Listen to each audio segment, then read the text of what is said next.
episode 158 of the Trust the Plan podcast. I'm Nick. And I'm Jim. And Happy New Year. Yeah, Happy New Year. Thank you. How are the holidays for the pilots? I'm sure they're excellent.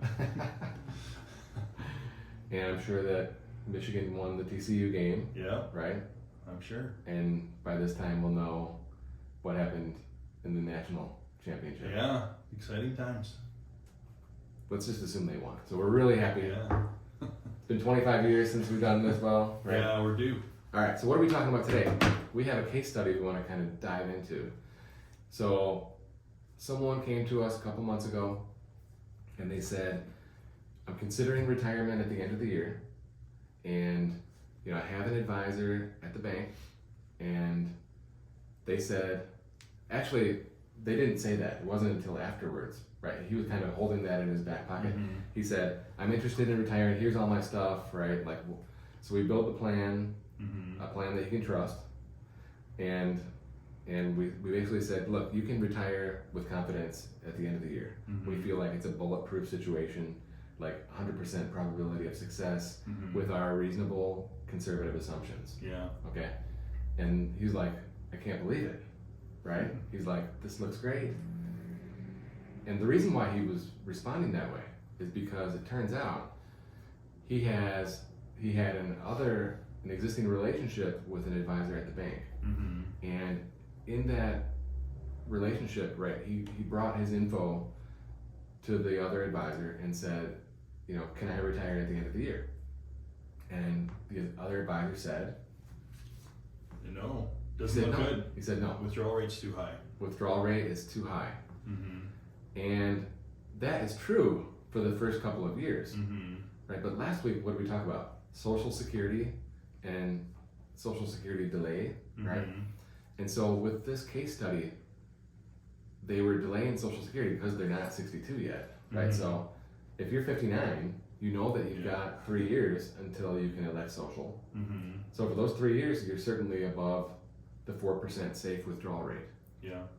But then they could elect Social Security and immediately drop below the 4% withdrawal rate, which we know is a good position to be in, or continue delaying until 67 or so to really get that extra 30% bump, right? The 8% per year, right.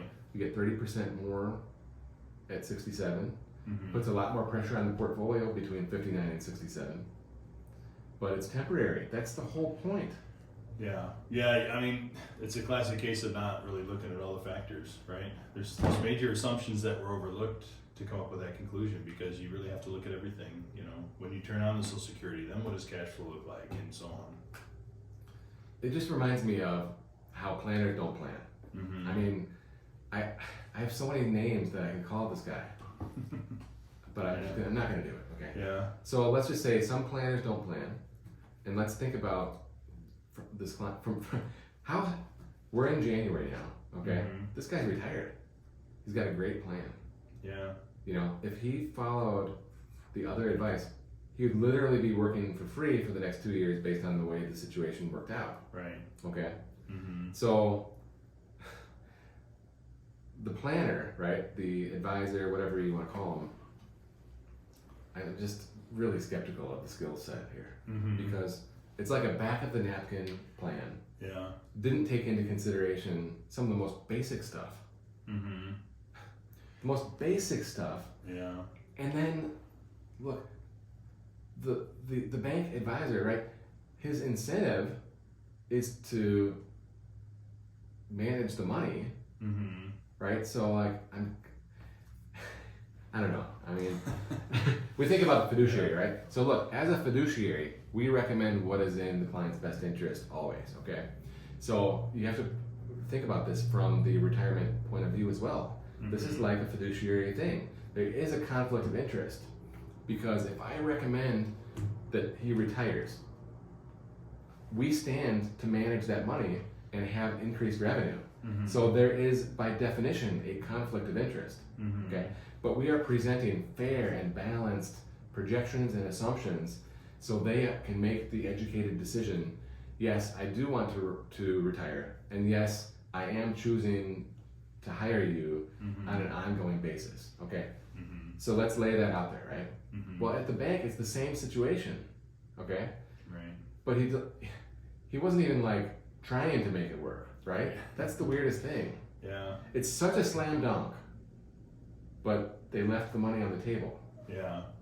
Yeah, and I've had other, I mean, not to pile on the bank guys, but I had another client come in and say the bank guy, all he ever told them is as long as you can live off of 4%, you'll be fine.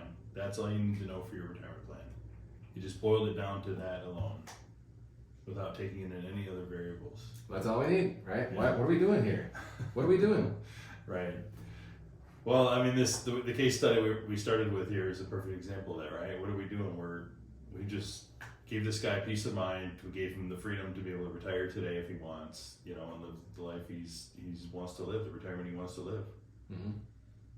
I feel really good about it. Yeah. This is one of the feel-good moments, right? In a job well done, and all we're doing is offering our fair and balanced analysis and making it a thorough analysis. Yeah. And I think it's great that he got a second opinion. Mm-hmm. I really think it's great because otherwise he might be still working. Yeah. I'm sure he's glad he did as well. Exactly. All right. So anything else we want to add to the case study? I would just say if you find yourself in that position and you want to have a second opinion, we think we're a good resource for that. We have an outstanding second opinion service, actually. Yeah. And you can learn more at peakwm.com. Happy New Year, everyone, and go blue.